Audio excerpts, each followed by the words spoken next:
was, the artistic director said, so we're going to put Matilda back on our season. Are you up for it? And I went, yeah, let's do this. Realizing, of course, that the kids that were our smaller, younger, they're not that young necessarily, all of them, just to let you know, but our younger kids who sit at the desks were all now too tall, too big. The voices had dropped, so they couldn't sing the score. So we were definitely going to have an entire new crop of kids coming through. I was fortunate enough to get the two Wormwoods, Mr. and Mrs. Wormwood that I have, that you saw tonight. I don't know where they are. Oh, here's a Mrs. Wormwood in all her glory. This is her. Mr. Wormwood. And Mr. I was very fortunate to be able to get the two of them to come back because I hadn't ever worked with them before. We were barely getting started. I do have two who were, do I have Penelope here?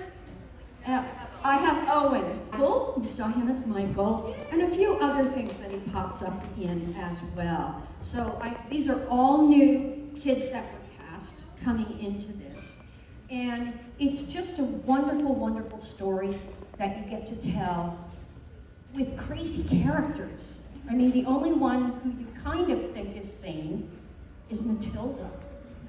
The rest are nuts. They're just plain nuts. And we love them. And I love those kinds of characters. So if you're looking at Phelps here in all her glory, if you're looking for a Phelps or do I have Trunch? Yeah. Oh, I can't even recognize. And Trunchbull. Okay. It's just so much fun to be able to do all of this, and everybody here was so committed. They all really, really wanted to do it. The parents also have to be part of that, and some parents are making ungodly commutes. I mean, from far up northeast, past San Francisco, all of that area, for some of these kids, and these kids practically have been living here a lot. They've been here a lot, they've rehearsed a lot, they've worked a lot to be able to make all of this work. So I'm so thrilled, number one, that we actually got Matilda up on its feet, finally, after all these years, yay. And that it moved forward with this very lovely, wonderfully talented group of people. And I don't mean just the actors, the crew, the staff, my choreographer, Whitney Jansen, all of the people involved. Where's Amanda? Amanda, who's our musical director, one of our vocal directors, and Pam, anyone around? Pam is another one who was a vocal director working with the kids. It does take a lot of people to put something like this together and make it come off as nicely as this show has come off. I'm very proud of it. I really, really am, which is a very high compliment praise that I can give you guys. It really, really is. So here you go. All right, we have, we're going to just take a quick minute and let everyone go around and introduce themselves. So why don't you say your name and the character or characters that you play in the show. We'll just go all the way down. Hi, I'm Jacob, and I'm a big kid. Scary big kid, don't forget. Hi, my name is Gianluca, and I play Lavender. Hi, my name is Araceli, and I play Matilda. Hi, my name is Tanya. I play Bruce and a Latin dancer. I'm Owen, and I play Michael and a big kid. I'm Micah, and I play Eric. My name's Chloe, I play Alice. My name's Sophia, and I play Matilda. My name's Charlie, and I play Amanda.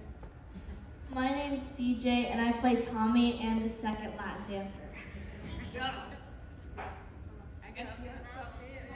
I'm Lauren Harvey, and I'm our stage manager. Yay! My name's Kayvon Cordestani, and I play the cook, which is my favorite part, and Mrs. Phelps. My name is Doug, and I'm very sorry for my behavior this afternoon. I'm Amanda Koo, music director and director. Hi, my name is Bridget and I play Mrs. Wormwood. Hi, I'm Lauren D'Ambrosio. I'm in the adult ensemble and also a random kid sometimes. Hi, I'm Maddie Santana and I play Hortensia, also a kid ensemble. Steve Roma, I'm the anthropologist and Saturday. I'm Maggie, I play the acrobat and adult ensemble. Hi, I'm Karen. I was the adult ensemble and I actually helped with the wigs. Hi, my name is Randy and I play Mr. Wormwood. And my name is Madeline. I played Miss Honey. We actually have 3 Madelyns in this show.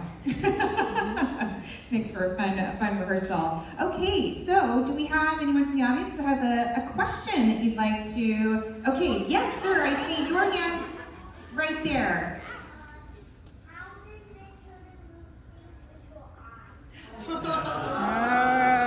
Okay, all right. How do you move your eyes? And so we actually have, you saw one of our Matildas perform today, Araceli, and then Sophia is our other Matilda, and they're double cast, so they switch days that they perform. Well, anyone want to say? Well, we can't say, right? We like to say it's magic. It's magic. It's theater magic.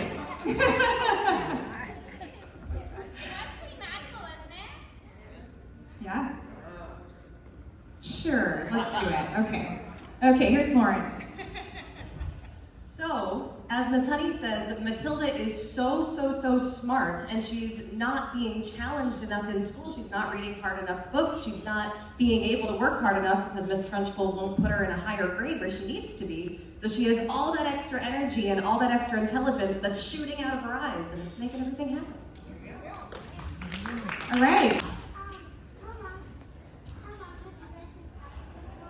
Okay, how long have we been practicing?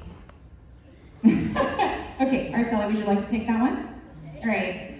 Well, I heard you're good at math, right? Okay. You love math, right? Yeah. Well, we've been practicing for 2 months, but rehearsals or like auditions were like a month before that. So yeah. How many days a week do you work? Oh, 5, 6. Sometimes.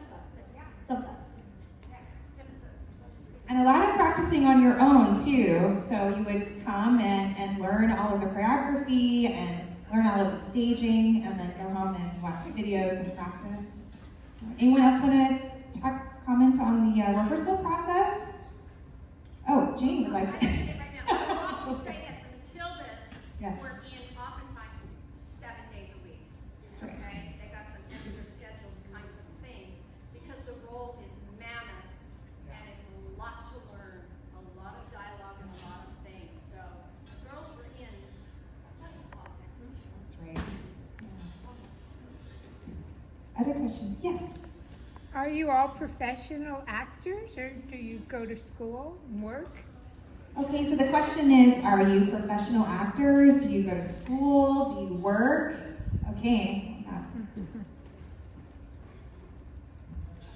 I like to say that a lot of us, actually Steve coined this term, we like to say that a lot of us are bivocational. So we work during the day and we have jobs that we mostly enjoy, and then we get to come do fun stuff like this, and keeping it a side thing keeps it fun. So a lot of us have other jobs in other careers, and some of us went to school for it, and some of us just are Maybelline, born with it. So we get to do both, and it keeps it exciting. So we're like we started in like the summer, so like most of the kids didn't have like school during that time, but as we got like close to the shows, everybody started getting into school, so it was kind of hard because we had school that day, and then we had to go to rehearsal. And yeah, so it was easy during the summer, and then it was hard during school. Okay. Yes, hoping all the kids go to school. Oh, okay. Well, okay. Yes, Donnie. Yes, share your story.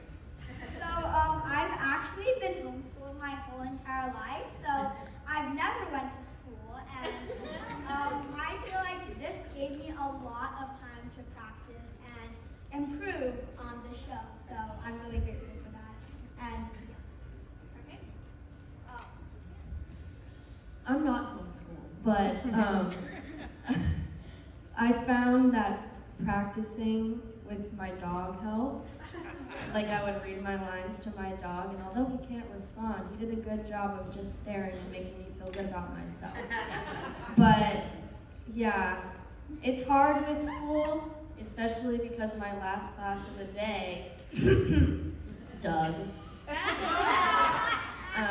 runs later than school actually gets out. So it's quite a hassle to get here after school. So thank you. Yeah, so being in school is actually like kind of hard right now because like usually on the weekends like I used to like have like a lot of fun, you know, play Fortnite, watch TV and stuff like that. Battle Pass, but like it's like hard because now instead we're here like yesterday we were here literally from like 12 to 11. So like when we're not here, we're just doing homework, and then when we're not doing homework, we're here, and then in between all that, we have nothing, and then we go back to school. So we're going back to school tomorrow. Oh yeah, when we're not doing that, we have homework. It's pretty hard. High school. It's a very full life.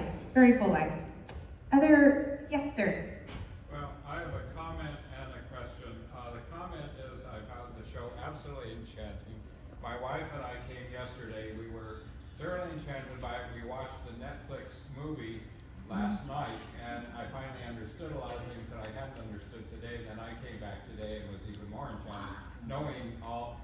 My question is, have you considered super titles? We really could not. I mean, we are older. We probably don't have as good of hearing as young people, but we could not understand most of the lyrics of the songs, and some of the dialogue we couldn't understand. So super titles would really. All right, we haven't considered it. We appreciate that feedback. Yeah. Okay. Other questions? Yes. Could Rudolfo explain how he has these great moves?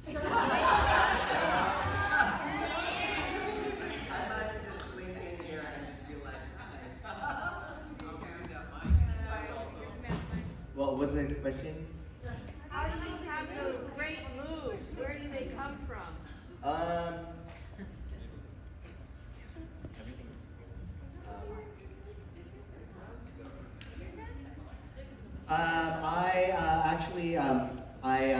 When I moved to Los Angeles years ago, I moved for college, software engineering.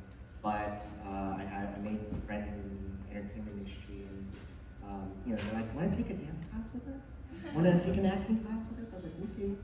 And pretty soon got involved in working in the entertainment industry. I ended up taking some time off from school to be a professional dancer and an actor. And it was really exciting. You get a chance to meet a lot of really great artists in the craft, directors, camera, and just amazing people to work with there, and it gets you better. When you're around amazing talent and amazing teachers, you want and you have this desire to just get better, and that's me, and then that's Brenda. It's also Ian, wonderful. Do you do anything else?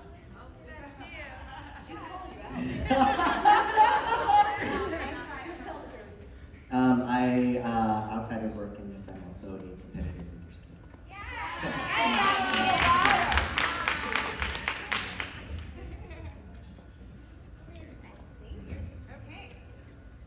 Figure skater.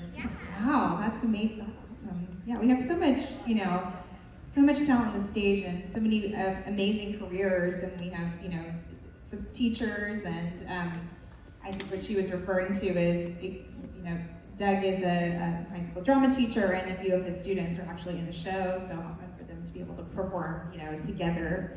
Do you have a question back there, my friend? Okay. Boys or more girls? Oh, is there more boys or more girls in the cast?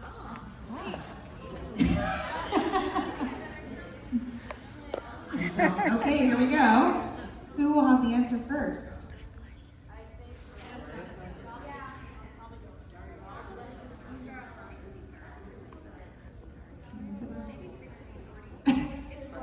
Stumped. Okay, it's pretty. Okay, more women? Okay. By small margins. Okay, and she would know, our stage manager would know. Yes, you're right there. Yes, my friend.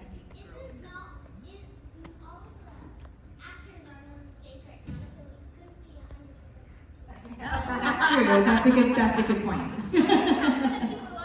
That's right. Other questions? Yes. How do you remember the dance moves, the choreography? Okay. Question is, how do you remember the dance moves and choreography? All right, I'm gonna come over. Practice. It was really hard for me because there's a lot of sharp movements and things like that I was like, what am I gonna do? We only have like 2 months to memorize, like both children and Bruce, those are like big numbers that I was like, I can't. But like, I just took like this, we used the desk, I just took a stool at home and started practicing the stool. Laura, the stage manager, she takes videos of our dances and she posts them like online. And we're able to look at them and like practice, and that really helps me, and I think a couple of other people. Thank you, Lauren. Thank you.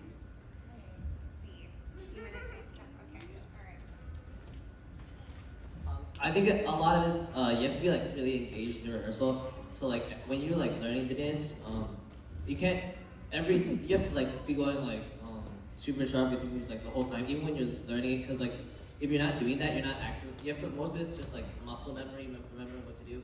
And if you're not like using your full potential when you're learning it, you're not gonna get it, and then it's gonna end up like using a lot more of your time. Janie, I don't know if maybe you want to comment a little bit because we have, there were, choreography. Our choreographer is not here, which was Whitney Jansen, who was awesome. But we had choreography, of course. There were a lot of numbers with the kids and the adults. And how did you balance all of that in rehearsal between all of them? All the things that they had to learn. Yeah.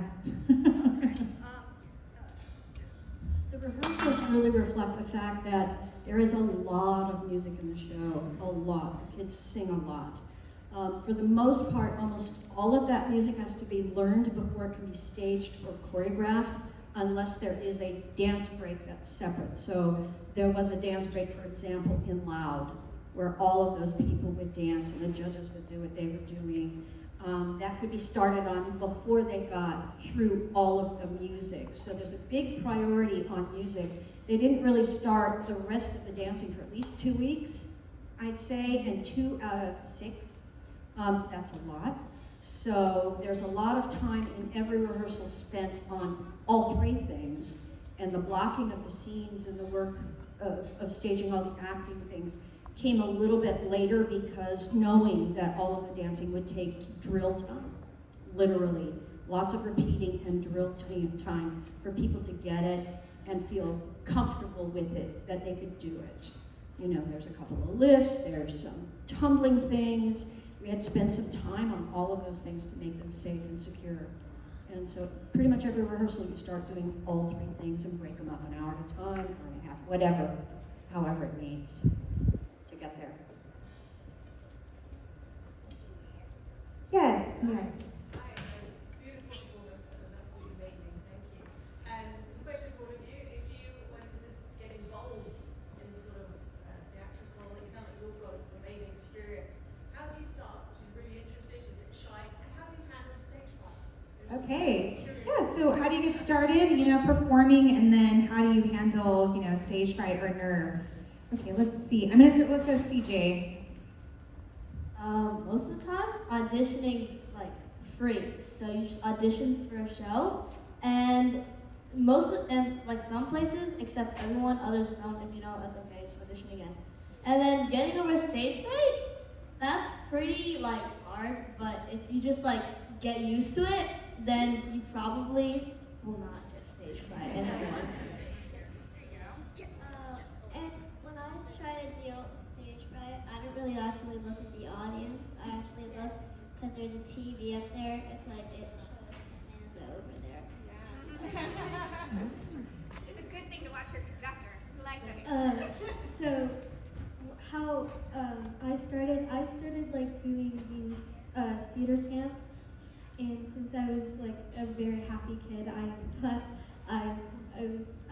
I could really do this. So I auditioned for my first show, and I really enjoyed it. So I kept on doing shows, and I'm now here.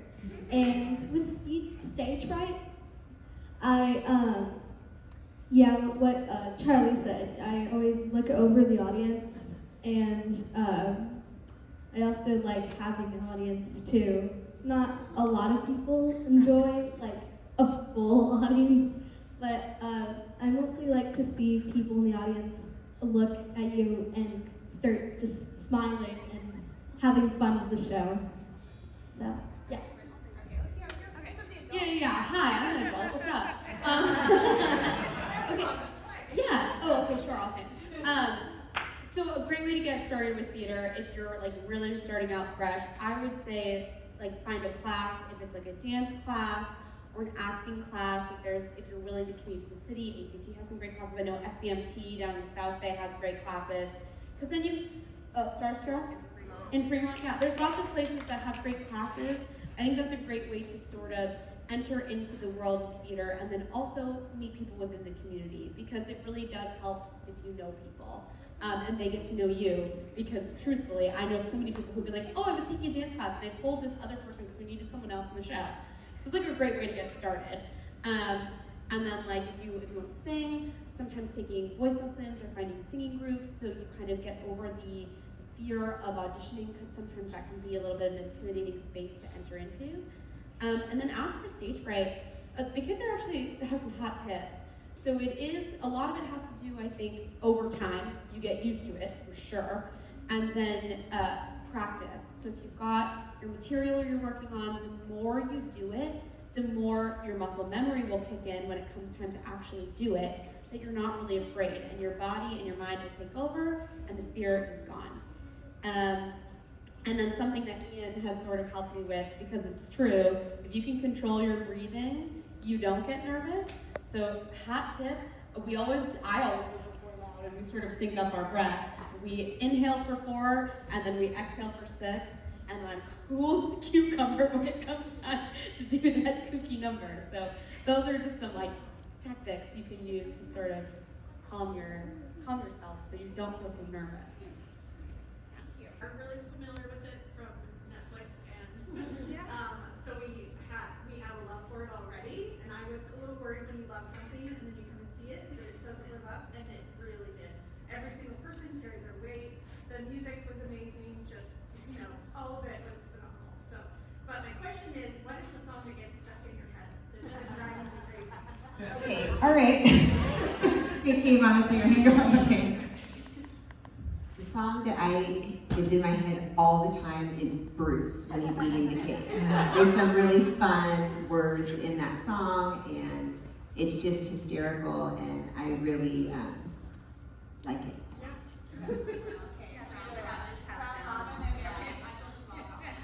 The thing that gets stuck in my head the most is from Smell of Rebellion, when the kids are all doing jumping jacks, and it's literally it's numbers. 1, 2, 3, 4, 1, 2, 3, 4. That's always in my brain. Can't get it right. Mine would be naughty. Revolting children, because someone somewhere is every second always singing the riff.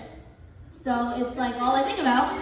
And also, there's this part in the song, it's like a keyboard thing, and it's really groovy, and I was thinking about that, and it gets me in the zone. Mine is like the acrobat story for My Mine is probably definitely Bruce. I hear that almost every night when I'm trying to sleep. The one that I always leave the theater singing is actually My House. I think our Miss Honey has such a gorgeous voice and it always sticks in my head. That's what I sing on my drive home. I always rock out to Revolting Children. It's the best song.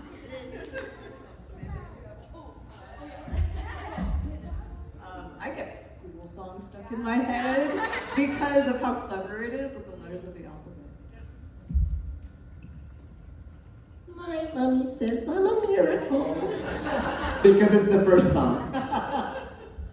That, yes, and most of Smell Rebellion.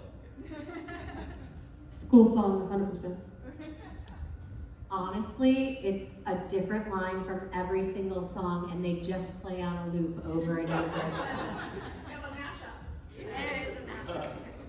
I think mine would be pathetic, because I just say that to myself all the time.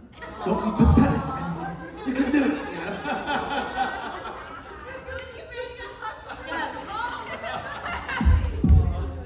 He's not pathetic, he's awesome. Okay, mine is When I Grow Up. So mine is the beginning riff of Revolting Children, and then the beginning of Bruce. Specifically the part that's like, sometimes you have to be a little bit maggots. Every time I'm backstage, I'm always like jamming out to that one part, and I'm like waiting for it the entire show. Probably Quiet. Naughty and pathetic. I would say Revolting Children. I have listened to that song one too many times. There's no way I could not think about that song for some reason. I've listened to all the songs too many times. I know every single lyric, but I think it's I'm Here. Mine is definitely in Miracle, the Mrs. Wormwood little. Everyone wants to catch that. I was always playing in my head. I think it's so funny. Wait, so like in Smell Rebellion, I think the part that really like is like the part where after she's singing on top of that part, like the whole discipline thing, like the whole blend of that. I feel like I can't like tell how they're doing it because it's just so good. Nobody likes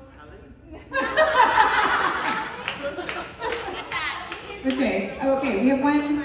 Let's see. So you have an answer. You have an answer. Yours. Okay, what's yours? I say for me, it's not a line from a song. It's my favorite line in the whole show, and you know what it is. Because we say it around the house all the time, and everybody says it backstage. What's my favorite line? Yes, Miss Trunchbull. Yes, Miss Trunchbull! Right before I chuck her across the stage. It's my favorite. Well, let's thank the cast so much for staying this afternoon and sharing a little bit more about their journey on this show. And thank you all so much for being here today and supporting us. And we'd love to come back and see it again. We have one more weekend, 4 more performances. We'll be back next Friday, 2 Saturday, and 1 Sunday. And again, enjoy the rest of your Sunday afternoon. Bye.